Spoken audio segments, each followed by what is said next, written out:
মৃত্যু আমাদের অতি নিকটে, তবুও আমরা মানুষেরা কতই না অহংকার করি। ধন দৌলত সম্পত্তি মানুষের মধ্যেও ভেদাভেদ করতে আমরা ভাবি না।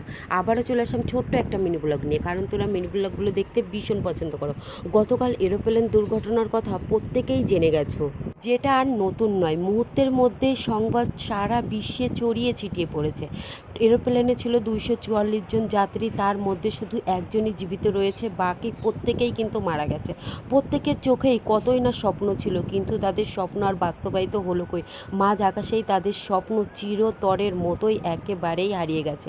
অনেকেই হয়তো ঘুমোচ্ছিল, অনেকেই হয়তো যে যার কাজে ব্যস্ত ছিল, অনেকেই চিন্তা করছিল যে তার কর্মস্থানে ফিরবে, কেউ বা গিয়ে ফিরবে তার স্বামীর কাছে, ছেলে মেয়ের কাছে, সন্তানদের কাছে, কর্মজীবনের ক্ষেত্রে। তো যাই হোক, মৃত্যু আমাদের অতি নিকটে, তবুও আমরা মানুষের মধ্যে কেন এত ভেদাভেদের সৃষ্টি করি। ছোটোবেলা থেকে অনেক ইচ্ছা ছিল এরোপ্লেনে উঠবো, কিন্তু বিশ্বাস করো, গতকাল এত বড় ভয়ানক দুর্ঘটনা দেখার পর বা শোনার পর আর তো এরোপ্লেনে ওঠা তো দূরে থাক, এরোপ্লেন শব্দটা মুখ থেকে আনতেই যেন ভয় হচ্ছে। তাই জীবনটা রয়েছে যতদিন, সুন্দর করে উপভোগ করে